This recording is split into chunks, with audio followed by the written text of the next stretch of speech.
देश की तकदीर जब अपराधी लिखने लगे तो समझना कैसी तकदीर लिखी जाएगी। 10वीं क्लास में पढ़ने वाला एक बच्चा जिस पर अपने क्लास के टीचर की हत्या के आरोप लगते हैं, 12वीं क्लास में गया तो जेल पहुंच गया। 3 शादी की, कोई पत्नी जेल में है तो किसी ने आत्महत्या कर ली। अरबों की संपत्ति जोड़ी और अपराध की दुनिया से निकलकर सफ़ेद पोश बने और ऐसी धाक जमाई कि वो बन गए सियासत के बाहुबली। नमस्कार, मैं राजीव चौधरी। उत्तर प्रदेश का एक जिला है जौनपुर, लखनऊ से करीब 250 किलोमीटर दूर। इस जौनपुर के ताल्लुकात अपराध की दुनिया से काफ़ी पुराने हैं। हत्या, लूट, रंगदारी, वसूली जैसे जघन्य वारदातों को अंजाम देने वाले बदमाशों और उनके संरक्षणदाताओं की लंबी फेहरिस्त यहाँ मौजूद है। जिले का आम आदमी भी ऐसे कई नामों को जानता है जिनका जिक्र ही लोगों को डराने धमकाने के लिए काफ़ी है। उसी जौनपुर में बच्चा जिस नाम से वाकिफ है वो है धनंजय सिंह।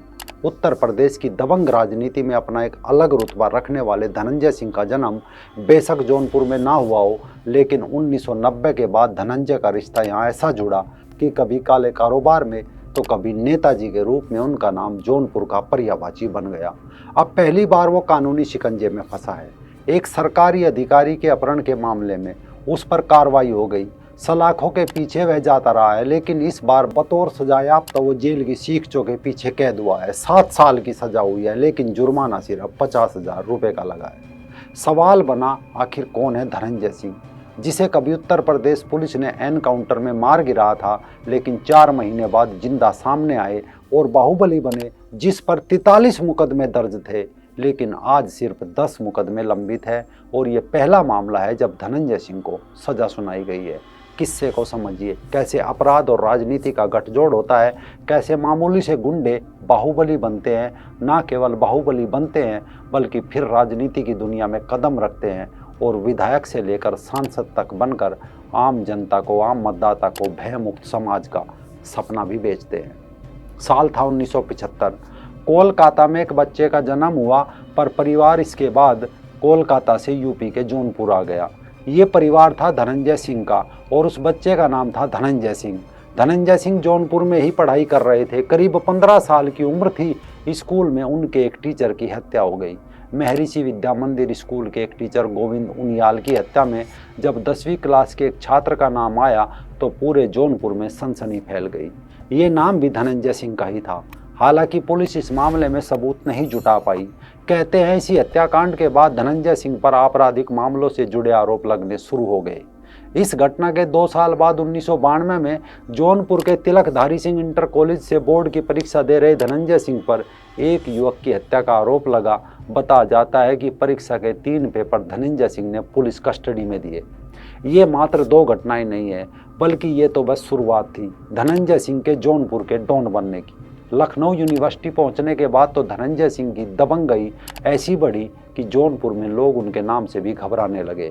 छात्र राजनीति में ही धनंजय सिंह की धूम मच चुकी थी। पूर्वांचल में 80 के दशक में ठाकुर और ब्राह्मण वर्चस्व की जंग चल रही थी। नहीं पता था कि वर्चस्व क्या है, क्योंकि दोनों में से कोई भी जब भी आगे बढ़ा बाकी जनता को कुचलता ही चला गया।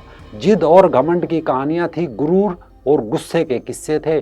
ठाकुर परिवार से आने वाले धनंजय सिंह ने भी यूनिवर्सिटी में ठाकुरों का एक गुट बना लिया। कहा जाता है इसमें धनंजय सिंह के अलावा अपने अपने इलाके के दबंग अभय सिंह, बबलू सिंह समेत कई लोग शामिल थे। इस गुट का यहाँ खासा दबदबा था। आए दिन मारपीट, लड़ाई झगड़े के मामले इस गुट के नाम जुड़ते जा रहे थे। जैसे जैसे अपराध की फेहरिस्त धनंजय सिंह के नाम से बढ़ती रही, वैसे वैसे जौनपुर के डॉन के रूप में भी वो पावरफुल होते चले गए। अभय सिंह और धनंजय सिंह की दोस्ती उस वक्त काफ़ी मशहूर थी। धीरे धीरे इन दोनों ने रेलवे ठेकेदारी में भी हाथ आजमाना शुरू कर दिया।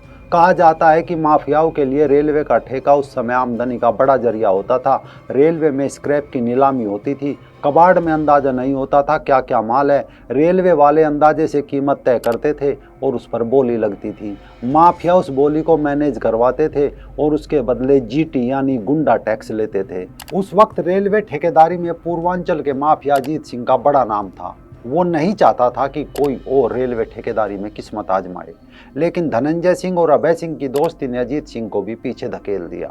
पूर्वांचल में माफिया और रेलवे ठेकेदारी का कारोबार पैसे का जरिया तो होता ही था, साथ ही से रुतबे की निशानी भी माना जाता था। धीरे धीरे धनंजय सिंह ने अभय सिंह के साथ मिलकर रेलवे ठेकेदारी से पैसा कमाना शुरू कर दिया। साल 1997 तक धनंजय सिंह का गुट बेहद मजबूत बन गया था, लेकिन इसी दौरान लोक निर्माण विभाग के इंजीनियर गोपाल शरण श्रीवास्तव की हत्या में धनंजय सिंह का नाम जुड़ने लगा, जिस कारण धनंजय सिंह को फरार होना पड़ा। पुलिस ने उनके ऊपर 50,000 रुपये का इनाम भी घोषित कर दिया। हालांकि इसके पहले भी कई और मामले धनंजय सिंह पर दर्ज हो चुके थे। एक तरफ रेलवे ठेकेदारी से धनंजय सिंह का गैंग जमकर उगाही कर रहा था, तो दूसरी तरफ धनंजय सिंह पुलिस से बचते बचते फिर रहे थे। ऐसे में उगाही का सारा पैसा अभय सिंह के पास आने लगा था। इस बात को लेकर कुछ समय बाद धनंजय सिंह और अभय सिंह में तकरार शुरू हो गई थी। कॉलेज से शुरू हुई अभय सिंह और धनंजय सिंह की दोस्ती पैसे के बंटवारे को लेकर दुश्मनी में बदल चुकी थी, पर धनंजय सिंह के साथ एक खेल हो गया। यानी तारीख 17 अक्टूबर थी, साल था 1998, जगह थी भदोई मिर्जापुर रोड। पुलिस को सूचना मिली कि एक पेट्रोल पंप पर लूट पड़ने वाली है। पुलिस सक्रिय थी। इसके बाद खबर आई कि लूट की योजना बना रहे 4 लोगों का पुलिस ने एनकाउंटर कर दिया। इसमें कहा गया कि 50,000 का इनामी बदमाश धनंजय सिंह भी एनकाउंटर में मारा गया। ये पुलिस और अभय सिंह के लिए राहत की खबर थी। हत्या की कोशिश, लूटपाट, किडनैपिंग, मारपीट जैसे कई मामलों के आरोपी धनंजय सिंह पुलिस की नज़र में मर चुके थे, लेकिन मरने वाला तो कोई और ही था। लगभग 4 महीने बाद अचानक धनंजय सिंह सामने आए। इसके बाद भदोई फेक एनकाउंटर का सच भी सामने आया। सवाल बना, जब धनंजय सिंह जिंदा है तो उसकी जगह पुलिस ने किसका एनकाउंटर कर दिया? इस सवाल का जवाब मिलता है इंडियन एक्सप्रेस की एक रिपोर्ट में, क्योंकि जिस दिन पुलिस ने ये एनकाउंटर किया उस दिन भदोई में सीपीएम के कार्यकर्ता फूलचंद यादव ने शिकायत की और कहा पुलिस जिसे धनंजय सिंह बता रही है वो उनका भतीजा ओम प्रकाश यादव है। उन्होंने पुलिस को ये बात बताई, लेकिन पुलिस ने उनकी बात नहीं सुनी। ओम प्रकाश यादव समाजवादी पार्टी के सक्रिय कार्यकर्ता थे। रिपोर्ट कहती है कि मुलायम सिंह यादव, जो उस समय विपक्ष के नेता थे, उन्होंने राज्य सरकार पर दबाव बनाया। इसके बाद जांच के लिए आदेश दिए गए। मानवाधिकार आयोग की जांच बैठी और बाद में फेक एनकाउंटर में शामिल 33-34 से ज़्यादा पुलिसकर्मियों पर मुकदमा चला। लेकिन इस मामले के बाद धनंजय सिंह का दबदबा और भी बढ़ गया। साल था 2002, उत्तर प्रदेश में विधानसभा चुनाव थे। धनंजय सिंह समझ चुके थे कि जब तक वो राजनीति में नहीं आएंगे अपराध की परछाई उनका पीछा नहीं छोड़ेगी। इस कारण पहली बार धनंजय सिंह ने चुनाव लड़ने का मन बनाया और जौनपुर को ही अपनी सीट चुना। उस समय जौनपुर में एक बाहुबली नेता थे, नाम था विनोद नाटे। उन्हें मुन्ना बजरंगी का गुरु भी कहा जाता है। वो चुनाव लड़ने की तैयारी कर रहे थे, लेकिन एक रोड एक्सीडेंट में उनकी जान चली गई। कहते हैं धनंजय सिंह ने विनोद नाटे के समर्थकों से हाथ मिला लिया और फिर 2002 का विधानसभा चुनाव निर्दलीय लड़ा और जीत हासिल की। धनंजय सिंह अब विधायक बन चुके थे।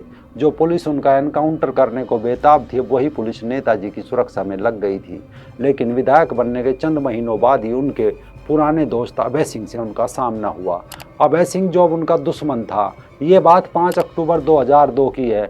तब धनंजय सिंह विधायक बन चुके थे। बनारस से गुजरते हुए उनके काफिले पर हमला हुआ। इसे बनारस का पहला ओपन शूट आउट कहा जाता है। टकसाल सिनेमा के सामने मुठभेड़ हुई। धनंजय सिंह का सामना कभी उनके मित्र रहे अभय सिंह से हुआ। दोनों तरफ से जमकर गोलियां चली। धनंजय के गनर और उनके सचिव समेत 4 लोग घायल हुए।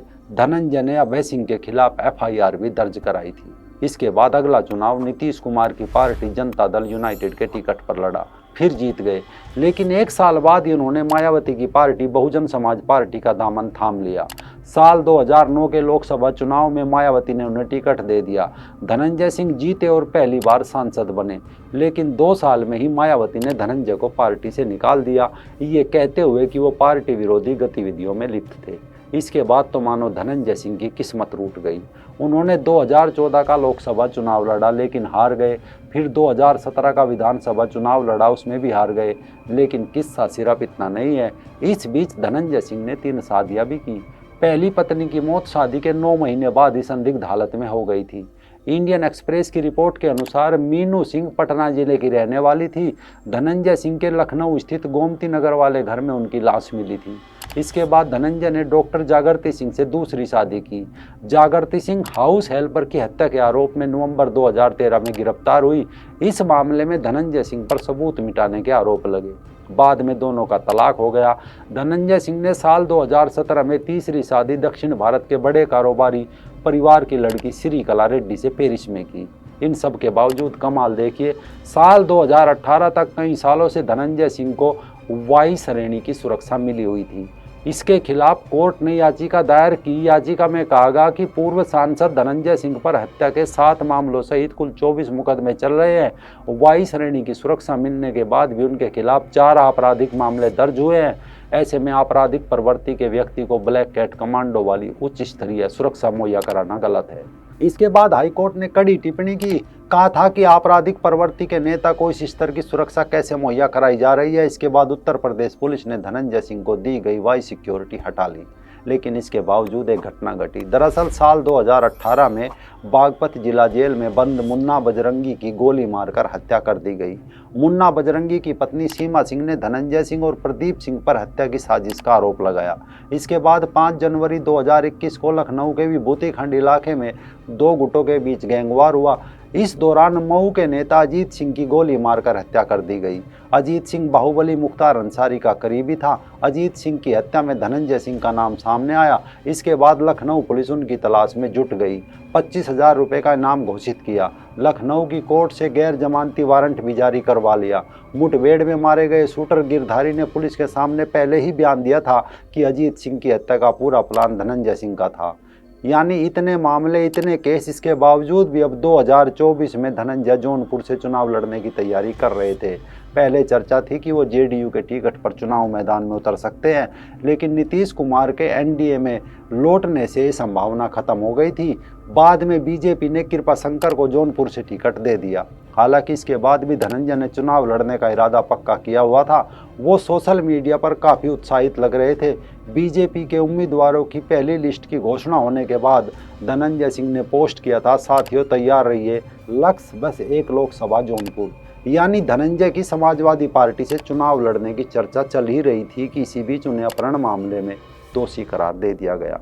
तो अब चुनाव नहीं लड़ सकते। अब तो 7 साल की जेल हो गई। सारे सपने धरे के धरे रह गए। अदालत का यह फैसला चुनाव के लिहाज से भी धनंजय सिंह के लिए बड़ा झटका है। लेकिन सवाल है कि भारत का लोकतंत्र कैसा है, जहां अपराधी जेलों से संसद भवन का रास्ता तय कर लेते हैं और एक आम इंसान को वर्षों तक जमानत भी नहीं मिल पाती।